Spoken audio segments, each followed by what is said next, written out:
Question number 5। चलें जी, इसकी requirement देखते हैं जी, क्या कह रहा है जी रिक्वायरमेंट में।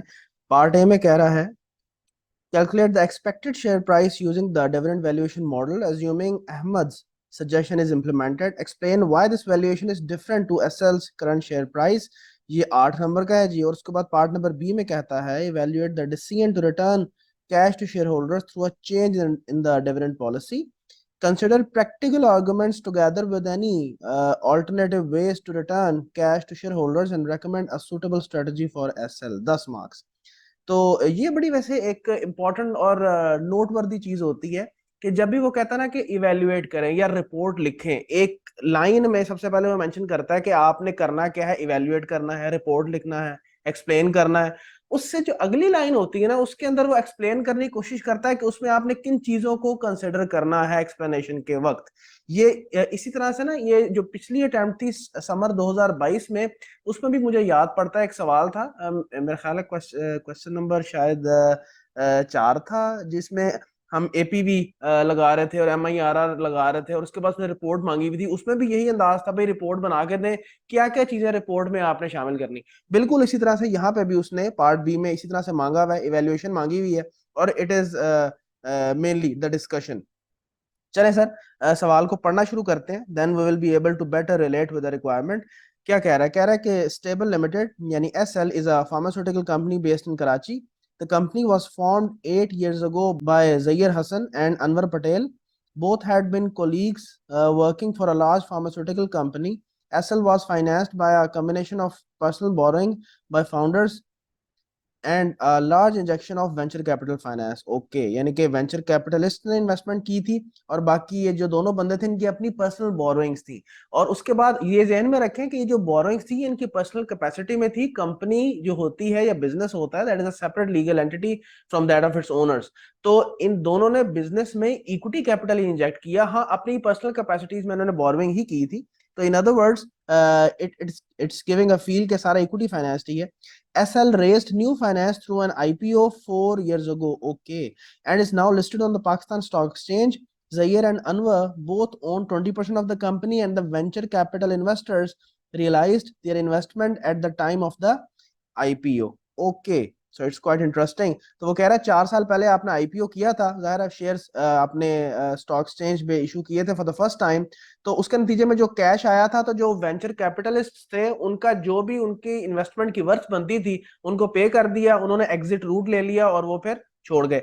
सो इन अदर वर्ड्स, अगर मैं इसको थोड़ा और मजीद समराइज करूं, करंटली सिचुएशन ये है कि 20% इक्विटी इन्वेस्टमेंट इन दोनों की है, 80% जो शेयर्स हैं वो पब्लिक के पास है। कह रहा है to date SL has not paid any dividends to shareholders. Okay, the policy has always been to retain profits and reinvest in research and development to drive future growth. Okay, तो अभी तक ये मामला है कि company retention ही कर रही है, कोई प्रॉफिट्स डिस्ट्रीब्यूट नहीं कर रही बतौर डिविडेंड्स। कह रहा है SL's fortunes changed in 2020 when the company developed and patented a new vaccine which offered protection against a deadly virus. ठीक है जी।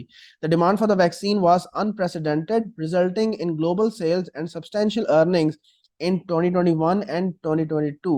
Okay, तो सर 2020 में कोई वायरस आया डेडली, ये मेरा ख्याल है भाई साहब कोविड का की तरफ इशारा करना चाह रहे हैं। तो उन्होंने इसकी वैक्सीन तैयार की as a result of R&D, और बड़ी ग्लोबल सेल्स और सब्सटेंशियल अर्निंग्स हुई पिछले 2 सालों में। The board met recently and Noor Arshad the CFO asked whether given the recent high level of earnings SL should pay a one-off dividend to the shareholders. Okay, board अभी recently उसकी meeting हुई है, और नूर साहब जो कि सीएफओ हैं उन्होंने कहा है कि क्या हम, क्योंकि हमारी रिसेंटली अर्निंग्स काफी हुई हैं, तो हम कोई वन ऑफ डिविडेंड पे कर दें शेयर होल्डर्स को। ये उसका एक कंसर्न है, एक सवाल की सूरत में लग रहा है। Ahmed Azmat the COO chief operating officer या ऑपरेशंस ऑफिसर, उसने क्या सजेस्ट किया है कि एसएल इंट्रोड्यूस करे जी dividend policy such that a regular dividend is paid. He suggested that SL pay out 25% of the post-tax earnings to shareholders as dividends. तो ये कह लें कि दो पॉइंट ऑफ व्यूज हमें देखने में नजर आ रहे हैं। सीएफओ ने इंक्वायर किया है कि क्या हम वन ऑफ के डिविडेंड पे कर सकते हैं शेयर होल्डर्स को, और अहमद अजमत जो है वो ये सजेस्ट कर रहा है कि हम एक कांस्टेंट परसेंटेज ऑफ डिविडेंड हर साल उस पे करना शुरू करें अपने शेयर होल्डर्स को, आफ्टर टैक्स अर्निंग्स का 25-25%। ये एक मामला है, दो पॉइंट ऑफ व्यूज हैं। Forecast earnings, the forecast earnings for the next 4 years are estimated based on the expected launch of new pharmaceutical products that are currently in the clinical trial phase. Earnings are estimated as follows. Okay, तो sir next 4 years की earnings जो है, जो कि after tax earnings है, वो उसने present की है इस टेबल में। और उसने ये बड़ी इंपॉर्टेंट चीज लिखी है कि based on the expected launch of new pharmaceutical products, यानी कि हमें फ्यूचर में नए फार्मास्यूटिकल प्रोडक्ट्स इंट्रोड्यूस करने हैं, और करंटली वो क्लिनिकल ट्रायल फेज में है। सो इन अदर वर्ड्स, आप इन्वेस्टमेंट्स वगैरह कर रहे हो अपने इस गिवन बिजनेस के अंदर। तो सर 2024 आपका नेक्स्ट प्रोजेक्टेड ईयर है, इमीडिएट नेक्स्ट प्रोजेक्टेड ईयर है। इसको आप फर्स्ट ईयर भी बोल सकते हो अपने प्रोजेक्शन पीरियड का। फिर इस तरह से सेकंड ईयर है, थर्ड ईयर और फोर्थ ईयर है। फोर्थ ईयर आपका 2027 बन रहा है। तो सर उसने आपको आफ्टर टैक्स अर्निंग्स दे दी। कह रहा है predicting growth in earnings beyond this period is harder as this depends on the outcome of the current research work. So sir research का मामला आपका चल रहा है। A prudent estimate of 4% earnings growth per annum for the years ending 30 June 2028 and beyond has been suggested by Noor. Okay, sir उसके बाद constant growth है from year 2028 onwards, यानी कि वो साल जिससे onwards एक constant rate of growth चल रहा है, that is year 2028. So the first year of the period after explicit forecast period is year 28. तो सर ईयर 28 से ऑनवर्ड्स के जितने आपकी अर्निंग्स होंगी और उससे एसोसिएटेड जो डिविडेंड्स होंगे, उनकी जब प्रेजेंट वैल्यूएशन की जाएगी, their present value will be placed at the last year of explicit forecast period, that is year 2027, मतलब ईयर 4। ठीक है जी। In other words, terminal value of the earnings from year 2028 onwards and the associated dividends कहां पे sir, जब उसको discount करेंगे तो प्लेस होगा इन ईयर 4, मतलब ईयर 2027। So it's clear. तो आगे मार्केट इंफॉर्मेशन दे रहा है, ये करंट शेयर प्राइसेस की कितनी है, शेयर्स कितने आउटस्टैंडिंग है मार्केट में, इक्विटी बीटा कितना है एसएल का, मार्केट रिटर्न कितना है, रिस्क फ्री रेट क्या है। Zayer and Anwar are aware that companies dividend policy can influence the share price. कह रहा है सर इन दोनों को नॉलेज है कि जो डिविडेंड पॉलिसी है वो शेयर प्राइस को इफेक्ट कर सकती है, मतलब they have the knowledge of the dividend relevance theory, ये भी कह सकते हैं। क्या ख्याल है? और डिविडेंड रेलेवेंस थ्योरी की अगर हम बात करें या उस सिनेरियो को डिस्कस करें, तो हमने इस हवाले से तीन एक कॉन्सेप्ट्स भी डिस्कस किए हैं, आपको याद होगा। सिग्नलिंग इफेक्ट है, क्लाइंटल इफेक्ट है, टैक्स इफेक्ट है, याद है ना। और इसके अलावा उसने प्रैक्टिकल आर्गुमेंट्स का भी पूछा हुआ है कि प्रैक्टिकली क्या कंसिडरेशंस आपको देखनी पड़ेंगी while deciding about your dividend policy. ये सारा उसने वही चीजें पूछी हुई है जो कि हम लेक्चर में भी डिस्कस करते हैं, मैंने अपनी किताब में भी मेंशन किया है, आई कैप स्टडी टेक्स्ट में भी मौजूद है। फिर ऑल्टरनेटिव्स टू कैश डिविडेंड्स पे भी उसने बात कर ली हुई है, यानी कि वो सारी चीजें वही हैं जो कि हम पढ़ चुके हुए हैं। इट्स लेकिन फिर भी इट्स नॉट 100% रिप्रोडक्शन, जेन में रखें। आपको हमेशा इंटेलिजेंट रिस्पॉन्स हमेशा कॉन्टेक्चुअल अंदाज में दिया जाता है, हमेशा से। ये नहीं होगा आप पकड़ के छाप देंगे। और उसने कहा भी ऐसे ही है पार्ट बी में कि आप इवेल्युएट करें इस गिवन सिचुएशन में, definitely in the light of the same practical arguments, in the light of the same alternatives to cash dividends जो हम पढ़ चुके हैं। लेकिन आपको यहाँ पे discussion contextual in the context of the question करनी है, ये बहुत इंपॉर्टेंट है। ठीक है, आप हर एक हेडिंग में बताओगे थोड़ा सा उसके बारे में, लेकिन by the end of that आपको हर हेडिंग में जो भी आप बात डिस्कस करोगे आपको कॉन्टेक्चुअली डिस्कशन करनी पड़ेगी। बहरहाल सर, जहां तक पार्ट ए का ताल्लुक है, ये तो बिल्कुल मुझे चैलेंजिंग नहीं लग रहा, बड़ा आसान है। आफ्टर टैक्स अर्निंग्स, यानी कि कह लें आफ्टर टैक्स है और अर्निंग्स है, और कोई इंटरेस्ट वाला सीन नहीं है, क्योंकि मुझे यहाँ पे कोई लेवरेज और डेट वाला सीन ही नजर आया। ऊपर मैं डिस्कस करके आया हूँ, तो ये तो एक किस्म का सर पैट है, स्ट्रेट अवे सी चीज है। टर्मिनल वैल्यू कैलकुलेट करेंगे सर, जो डिविडेंड है उसने स्पेसिफिकली कहा है पार्ट ए में, देखें वो कह रहा है using DVM assuming Ahmad's suggestion is implemented। Ahmad साहब कह रहे हैं सर 25% डिविडेंड हर साल आप क्या करेंगे, आफ्टर टैक्स अर्निंग्स में से पे करेंगे। तो सर उसकी assumption यूज करते हुए आपने कैलकुलेट करनी है expected share price. Share price calculate कर लेंगे और एक्सप्लेन करेंगे why this valuation is different from the SL current share price. Current share price क्या है सर? 8154।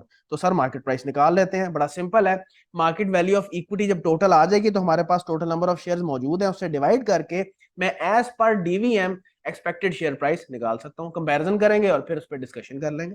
चलें, तो जैसा मेरा स्टाइल है कि कोशिश होती है कि जो सवाल हमने अटेम्प्ट करना है उसका स्ट्रक्चर पहले से ही जो है वो डेवलप्ड हो ताकि टाइम सेव हो। तो ये पार्ट ए का सर मैंने स्ट्रक्चर जो है वो ड्रॉ कर लिया है। ये आपके नेक्स्ट फोरकास्ट में 4 इयर्स है, ये देखें। आफ्टर टैक्स अर्निंग्स, जिसको मैं पैट बोल रहा हूँ, that is before terminal value. अगली लाइन में सिर्फ टर्मिनल वैल्यू होगी और प्लेस सर होगी ईयर 2027 में। फिर ये सारी मेरे पास अर्निंग्स आफ्टर टैक्स आ जाएंगी, इसके ऊपर सर 25% लगाएंगे तो हमारे पास डिविडेंड्स आ जाएंगे। तो ये सवाल ऐसा है कि जिसमें डिविडेंड वैल्यूएशन मॉडल कैसे लगेगा कि 4 साल के डिविडेंड स्पेसिफिक हम कैलकुलेट कर लेंगे, क्योंकि अर्निंग्स अलग-अलग हैं, अलग-अलग फोरकास्टेड अर्निंग्स हैं फॉर ईच 4 years, तो अलग-अलग डिविडेंड्स कैलकुलेट होंगे। लेकिन ईयर 4 के बाद के जो डिविडेंड्स हैं उन पे कांस्टेंट ग्रोथ डिविडेंड मॉडल लगेगा, तो सर वो लगा लेंगे हम। और once all of these dividends will be calculated and finalised, उसके बाद उनको केई के जरिए से डिस्काउंट कर लेंगे। केई के लिए सर सारा डाटा मौजूद है। So it's a very simple calculation है जी। Let's start. कोई इन्फ्लेशन का चक्कर भी नहीं है, अर्निंग्स बनी बनाई उसने दे दी है। देखते हैं जी सवाल को। 4,10,000 और 5 लाख।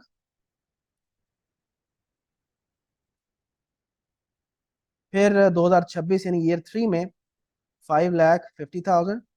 ईयर 4 में 5,80,000।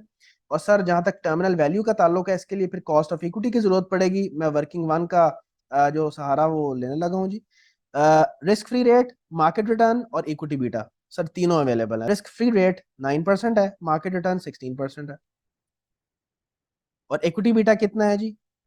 0.86 सर। 16 - 9, तो द वैल्यू इज 15.02%।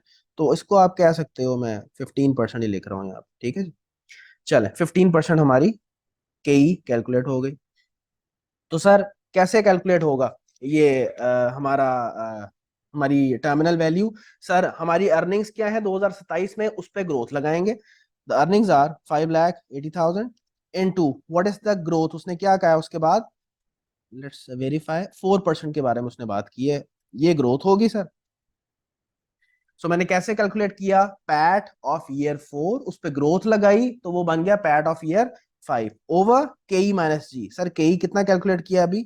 0.15। रेफरेंस दे दें सर वर्किंग नंबर 1 का। Minus G, what's the growth rate? 4%। मैं आगे वैसे लिख भी देता हूँ, PAT of 5 over KE minus G, ताकि बतौर फॉर्मूला भी आपके पास ये चीज आ जाए।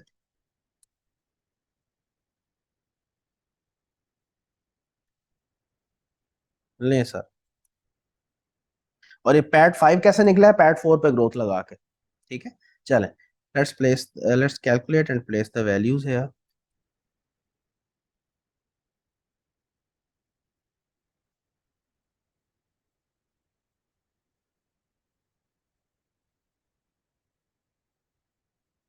सो द वैल्यू इज 5.483 मिलियन। चलें, let's calculate the earnings after tax, final earnings after tax and after terminal value. ले सर, और डिविडेंड कितने हैं? 25-25% सर, हर साल का बस 25% करते जाएं और कुछ भी नहीं करना, मेरे पास डिविडेंड्स आ जाएंगे।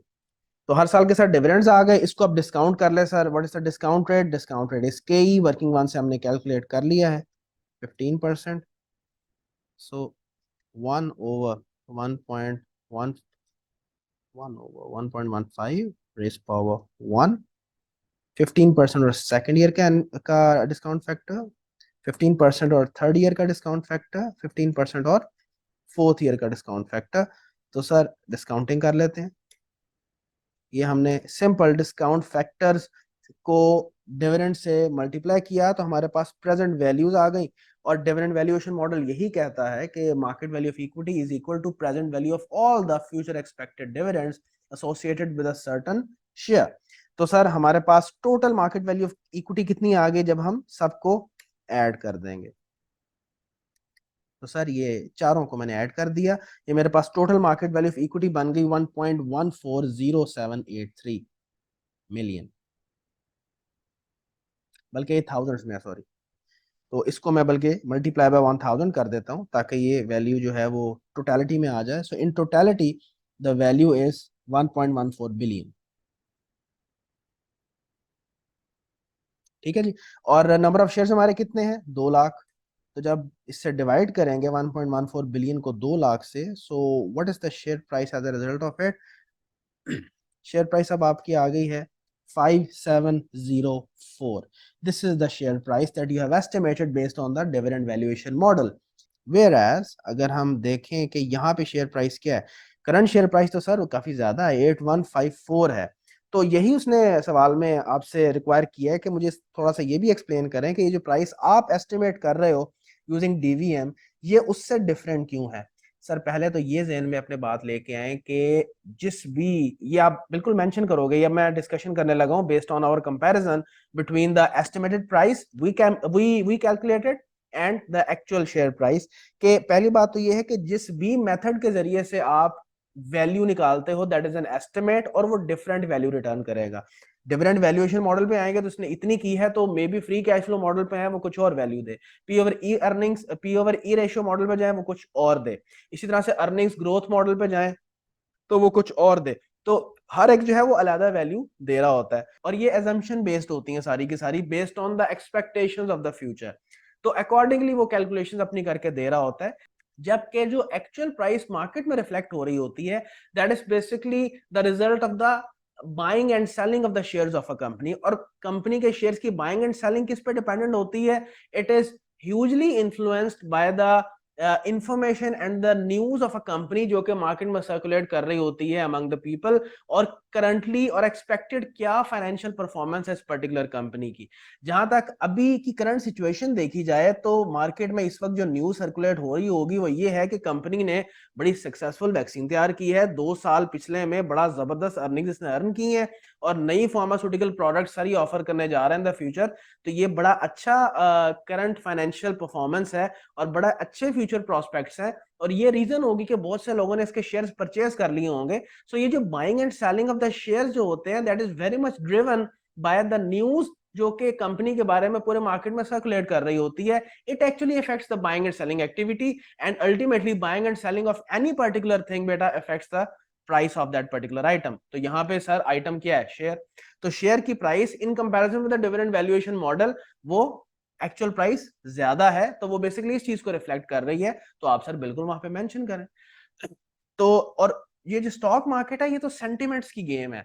It is hugely dependent on the news that circulates in the market. आप खुद देखें कि जब भी कोई खुदा ना खास्ता कोई बुरी न्यूज फैलती है, made be a political news, made be a political issue, तो किस तरह से आपका मार्केट इंडेक्स नीचे आता है, कैसे लोग सेलिंग करना शुरू कर देते हैं और सेलिंग करने के नतीजे में प्राइसेस नीचे आती हैं और इंडेक्स गिर जाता है। सो ये वही वाली बात है, वही वाला मामला है। और दूसरी बात आप ये भी यहाँ मेंशन कर सकते हो कि कंपनी ने तो सर पास में कोई डिविडेंड्स दिए ही नहीं है, ये तो आप एक्सपेक्टेड फ्यूचर डिविडेंड्स की बेस पे जो है कैलकुलेशन कर रहे हैं। तो ये वैसे बहुत ज्यादा रेलेवेंट नहीं है यहाँ पे, क्योंकि अभी तो हमने ये डिसीजन करना है कि आगे भी डिविडेंड्स देने हैं या नहीं देने। लेकिन बहरहाल ये जितनी हमने डिस्कशन पहले की है that is more than enough for us to answer the question. Calculations हो गई, उसके बाद एक्सप्लेनेशन हो गई। तो that's it about the first part. जी सर, तो पार्ट बी में हमसे क्या रिक्वायर कर रहा है, कह रहा है कि जी evaluate the decision to return the cash to shareholders through a change in dividend policy, कि आप शेयर होल्डर्स को कैश रिटर्न करें या कैश पे करें शेयर होल्डर्स को through the change in your dividend policy. ये आपने evaluate करना है। In other words precisely speaking change in dividend policy के ऊपर वो आपसे बात करना चाह रहा है, और कह रहा है कि कंसिडर करें क्या practical arguments together with any alternative ways to return cash to the share holders, और सबसे सूटेबल स्ट्रेटजी उनके लिए क्या है। तो सर यहाँ पे चूंकि मैंने during the discussion of this question भी आपसे जिक्र किया कि यहाँ पे उसने कुछ प्रैक्टिकल कंसिडरेशंस जो कि आपके आई कैप स्टडी टेक्स्ट में भी और मैंने भी अपनी स्टडी टेक्स्ट के अंदर शामिल की हुई है, मैंने मिसलेनियस टॉपिक्स के अंदर चैप्टर में रखी हुई है, तो उसने उसी के कॉन्टेक्स्ट में सारी की सारी आपसे डिस्कशन करवाई है कि क्या क्या प्रैक्टिकल कंसिडरेशंस जो है वो एसएल को देखनी पड़ेंगी before deciding to change its dividend policy. और अगर शेयर होल्डर्स को कैश पे करने की बजाय कोई ऑल्टरनेटिव आप देखना चाहते हो तो वो कौन से ऑल्टरनेटिव्स हैं, इवन ये ऑल्टरनेटिव्स टू पे कैश डिविडेंड्स, इसके ऊपर भी हमारे अलग से लेक्चर है। और दो तरीके हैं, एक स्क्रिप्ट डिविडेंड्स और एक शेयर रीपर्चेज। तो वो दोनों को इस कॉन्टेक्स्ट में हमें डिस्कस करना है, और फिर फाइनली सूटेबल स्ट्रेटजी जो है वो हम प्रपोज करेंगे। तो मैं just for the sake of reference मैं अपनी ही स्टडी टेक्स्ट का वो वाला जो पेज है मैं उसको ओपन कर लेता हूँ। ये देखें, ये यहाँ पे मैंने मेंशन किया हुआ है पेज 369 के ऊपर, और it is a subjective decision, यानी कि डिविडेंड दे ना दे, it is a subjective decision, और it is affected by following limitations and practical influences. ये कुछ प्रैक्टिकल कंसीडरेशंस हैं जो कि देखनी पड़ती हैं। मैं हेडिंग बाय हेडिंग चलता हूं, और एग्जामिनर ने भी यही हेडिंग्स को यूज किया है और उसको डिस्कस किया, और फिर उसके बाद इन the context of the question जो है वो कुछ पॉइंट्स जो है वो उसने एन्यूमरेट किए हैं। लाइक सबसे पहले देखें इंटरनल नीड्स ऑफ फाइनेंसिंग। सबसे पहले तो आपको ये चीज देखनी पड़ेगी कि क्या internal need of financing in the future है। अगर हम क्योंकि जाहिर सी बात है, अगर आपको internal need of financing in the future होगी तो इसका मतलब ये है कि आप शायद डिविडेंड देने की अभी पोजीशन में ना हो, शायद बहुत थोड़ा डिविडेंड दो, शायद डिविडेंड ही ना दो। लाइक फॉर एग्जांपल आपको आर&डी के लिए पैसे की जरूरत है, तो you might discuss the same with your share holders, so you might declare the same that we need to do some further research and development in the near future. We need to reinvest the funds back into our business, क्योंकि future में again share holders को यही कहा जाता है कि sir इससे क्या होगा, फ्यूचर में मजीद ग्रोथ होगी कंपनी की, और फ्यूचर में जितने भी सर प्रॉफिट्स हैं वो किसके होंगे, शेयर होल्डर्स के होंगे। तो ये कंसिडरेशन बड़ी इंपॉर्टेंट होती है that whether there is the internal need of financing और नॉट। अब जो सवाल है इसके अंदर उसने बताया हुआ है कि फ्यूचर में हमने न्यू फार्मास्यूटिकल प्रोडक्ट्स इंट्रोड्यूस करनी है और हमने आर&डी करनी है। अब इस पर्टिकुलर सिचुएशन में this situation directs us के we should probably not go for the dividend policy जो कि propose कर रहा है मेरा ख्याल है COO कि जी आप 25% की जो डिविडेंड पॉलिसी है वो प्रपोज कर दें। बहरहाल ये एक इंपॉर्टेंट कंसिडरेशन है जो कि आपको देखनी होगी, क्यों, क्योंकि नियर फ्यूचर में you need to do some R and D as well. So ये इंपॉर्टेंट कंसिडरेशन है, it will effect your decision कि भाई हम डिविडेंड्स अनाउंस करना शुरू करें या ना करें। ठीक है, अच्छा उसके बाद शेयर होल्डर के प्रेफरेंसेस, ये भी बड़ी चीज इंपॉर्टेंट है। इसको आप अगर चाहें तो क्लाइंटल इफेक्ट से भी रिलेट कर सकते हैं कि सर आपके शेयर होल्डर्स की प्रेफरेंस क्या है। अगर तो आपके शेयर होल्डर्स की प्रेफरेंस, ज्यादातर शेयर होल्डर्स वो हैं जो कि डिविडेंड डिपेंडेंट है, पीरियोडिक रिटर्न्स पे डिपेंडेंट है, तो फिर शायद you have to change your dividend policy in the context of this question. लेकिन अगर आपके शेयर होल्डर्स ऐसे हैं जो कि कहते हैं कि यार हमें पीरियोडिक डिविडेंड्स की जरूरत नहीं है, हम चाह रहे हैं आप री इन्वेस्ट करें अपने बिजनेस में ताकि ओवर द पीरियड आपके शेयर की प्राइस बढ़े, हम कैपिटल एप्रिसिएशन एंजॉय करना चाहते हैं, ऐसे भी लोग होते हैं। तो अगर, और इसको क्लाइंटल इफेक्ट भी कहते हैं कि आपके जो शेयर होल्डर्स हैं उनको ऐसे ही समझिए जैसे वो आपके क्लाइंट्स हैं। हर क्लाइंट की अपनी नीड्स और अपनी डिमांड्स होती हैं और उसकी अपनी लाइकिंग्स एंड डिसलाइकिंग्स होती हैं। तो क्लाइंट टू क्लाइंट वेरी करता है कि क्लाइंट यानी in other word share holder के प्रेफरेंस क्या है। तो इस केस में क्या है, अगर आप अपनी डिविडेंड पॉलिसी चेंज करके, फॉर एग्जांपल जैसे सवाल में कह रहा है 25% डिविडेंड पॉलिसी पे ले जाओगे, तो हो सकता है आपके जो अच्छे खासे अभी शेयर होल्डर्स हैं मार्केट में जो कि इससे राजी हैं कि आप डिविडेंड पे नहीं कर रहे हैं और री इन्वेस्ट कर रहे हैं क्योंकि इससे आपकी ही कंपनी ग्रो कर रही है, हो सकता है वो जो है इससे खाइफ हो जाए, हो सकता है वो इससे जो है वो रिलक्टेंस फील करें, वो इससे कंफर्टेबल फील ना करें, और as a result of it it's possible they might start selling your shares, और as a result of it sir आपकी शेयर प्राइस नीचे जाने का खदशा है। क्योंकि सीधी सी बात है सर, मार्केट प्राइस का जहां तक ताल्लुक है, it's all about the supply and demand dynamics. तो ये भी बड़ी इंपॉर्टेंट चीज है कि आपके शेयर होल्डर के प्रेफरेंसेस क्या हैं। ठीक है, अच्छा इसके अलावा लिक्विडिटी का बड़ा इंपॉर्टेंट पॉइंट है। सर अभी तो हमें ये बताया जा रहा है कि जी कंपनी की इतनी अर्निंग्स हैं, वी नो, हमें ये बड़ी बेसिक ये बड़ा बेसिक कॉन्सेप्ट है क्योंकि हम लोग डिस्कस कर रहे होते हैं कि earnings are not the same as that of cash flows. Sir हमें कैश फ्लोज को देखना होगा और अकॉर्डिंगली डिसीजन लेना पड़ेगा कि सर अर्निंग्स तो हमारे पास हैं, क्या कैश फ्लोज भी इतने हैं कि हम डिविडेंड्स पे कर सकेंगे या नहीं पे कर सकेंगे। This is a very important consideration for you. और अगर हम इस सवाल के सॉरी कॉन्टेक्स्ट में देखें तो हमें अर्निंग्स दी गई हैं, वी नीड टू नो कि एसएल के सर कैश फ्लोज कितने हैं। अच्छा उसके बाद जो important point sir legal constraints, legal constraints ये कहते हैं कि sir in many jurisdictions it happens कि जी लॉ आपको ये रिक्वायर करता है कि आप रियलाइज्ड प्रॉफिट्स में से सर अपने डिविडेंड्स पे करें। अभी तो अगर देखा जाए तो अभी तो सिर्फ 2 साल हुए हैं कि आप अच्छी अर्निंग्स जो है वो रियलाइज कर पाए हैं। ये जो अर्निंग्स हमें सवाल में दी गई हैं वो तो आफ्टर टैक्स अर्निंग्स फ्यूचर की हैं, वो तो अभी रियलाइज थोड़ी हुई है, वो तो अभी फ्यूचर के ईयर्स आएंगे, मटेरियलाइज होंगे, फिर अर्निंग्स रियलाइज होंगी। अभी तो रियलाइज्ड अर्निंग्स जो है वो तो सिर्फ पिछले 2 सालों की हैं। तो बहुत से जुरिस्डिक्शंस में ऐसे होता है जैसे यहाँ पे भी लिखा हुआ है कि वो कहते हैं कि सर लोन लेके आपने कोई डिविडेंड्स वगैरह पे नहीं करने, आपने अपने नेट रियलाइज्ड प्रॉफिट्स में से ही डिविडेंड पे करने हैं। तो ये भी इंपॉर्टेंट कंसिडरेशन है कि सर अभी जो रियलाइज्ड नेट रियलाइज प्रॉफिट्स हैं वो कमोबेश पिछले 2 सालों के ही हैं, इसके अलावा तो ऐसे रियलाइज प्रॉफिट्स आपके पास अवेलेबल नहीं है। So that is also a very important consideration for you to decide के whether you should switch from 0 dividend policy to 25% dividend policy और नॉट। यहाँ पे अगर आप चाहो, जैसे मैंने अभी बताया था ना कि एक लाइन भी उसने लिखी हुई है कि ये जो दोनों बंदे हैं जिनके पास 20% शेयर होल्डिंग है, इनको मालूम है कि डिविडेंड देने से शेयर प्राइस पे इफेक्ट होता है, यानी देने या ना देने से। सो इन अदर वर्ड्स, मैंने वहां पे इशारा किया था कि इन other words they understand the concept of dividend relevance theory. और डिविडेंड रेलेवेंस के अंदर एक बड़ा इंपॉर्टेंट कॉन्सेप्ट होता है सिग्नलिंग थ्योरी का। सिग्नलिंग इफेक्ट भी कहते हैं, सिग्नलिंग थ्योरी भी कहते हैं। और वो क्या कहती है कि सर आप जब डिविडेंड देते हो या नहीं देते, it sends some signal in the market. तो अगर आप डिविडेंड फॉर एग्जांपल अनाउंस करते हो कि सर अब हम डिविडेंड जो है वो देने का प्लान कर रहे हैं, पहले 0% डिविडेंड हुआ करता था, अब 25% डिविडेंड जो है वो हम डिक्लेयर करने लगे हैं। So in other words you are sending the signal in the market के डायरेक्टर्स जो हैं वो बड़े होपफुल हैं about the future, they are very optimistic about the future.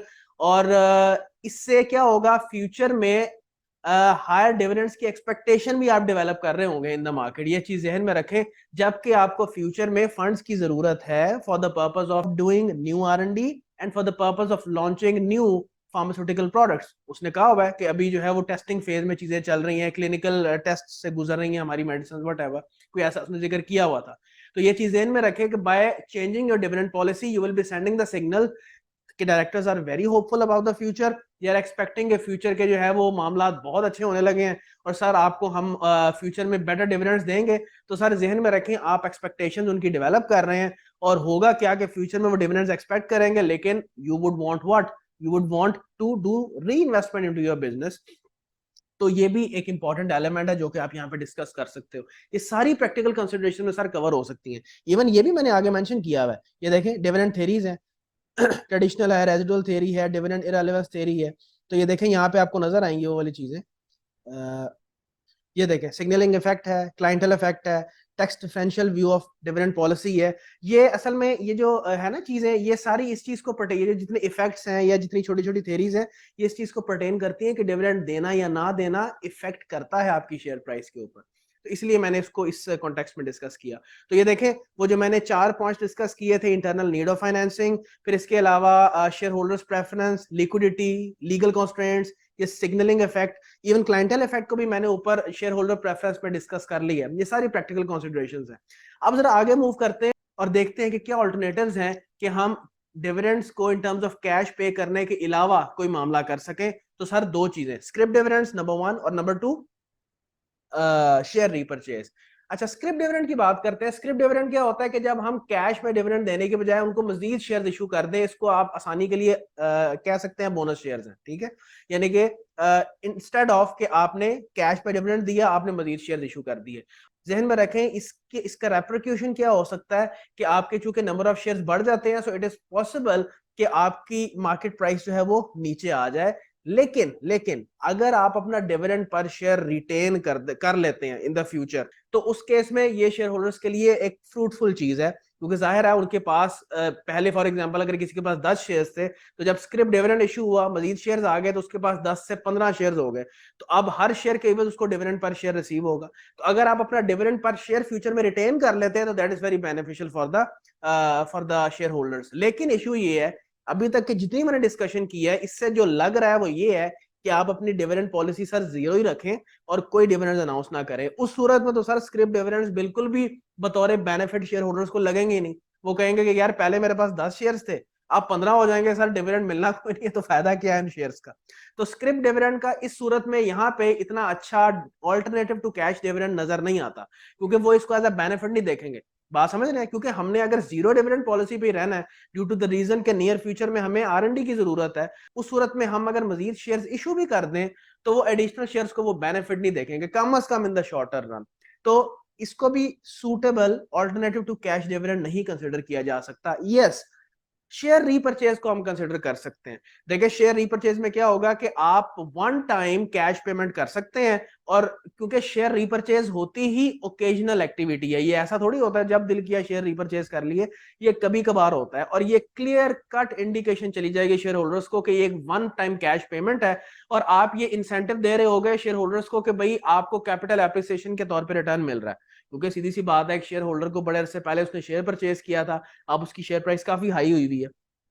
कितनी आई देखो, उसने बताया हुआ यहाँ पे, अब उसकी शेयर प्राइस हुई हुई है 8,154।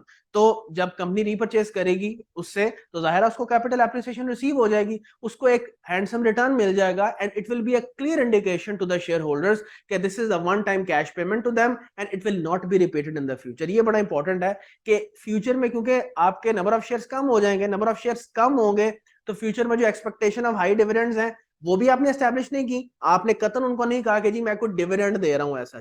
It is a cash payment against the repurchase of shares. You have not developed any expectation in the future and you have given indication to them कि सर आपको हमने कैश पेमेंट भी कर दी है, share holders को definitely. और इससे future में ये एक्सपेक्टेशन होती है कि आपके नंबर ऑफ शेयर्स जो हैं वो मार्केट में कम हो जाते हैं, शेयर प्राइस इंप्रूव होने के भी इसमें चांसेस होते हैं।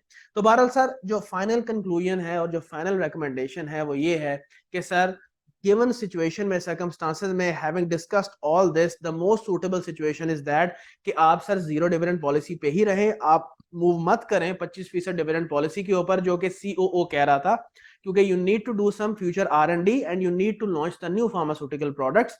और सर साथ आप मेंशन कर दें कि एज वन टाइम पेमेंट, जैसे सीएफओ ने कहा था, सीएफओ ने यही कहा था कि आप क्या हम वन टाइम पेमेंट जो है वो कर सकते हैं, तो yes you can go for the share repurchase and that will be you can go for the share repurchase and that is an indication of the one time cash payment to your shareholders. तो sir 10 marks के लिए this discussion was in fact more than enough. तो जैसे मैं बाकी theoretical questions या analytical questions के लिए आपको रेकमेंड करता हूं, तो इसमें भी करूंगा कि प्लीज जरूर जाके एग्जामिनर का सॉल्यूशन देखिएगा, उसको रिव्यू कीजिएगा, तो you will get to know कि how to respond to such questions. बहरहाल मैंने सारे की फैक्ट्स इसमें डिस्कस कर लिए हैं, और इसमें रिपोर्ट नहीं मांगी हुई थी, आप स्ट्रेट अवे हेडिंग देके शुरू कर सकते हैं, प्रैक्टिकल कंसीडरेशंस दे के हेडिंग आप शुरू कर लें, उसमें कोई रिपोर्ट नहीं मांगी हुई। So it was a normal analytical and theoretical question. So I hope so that all the technical points in the question are now addressed.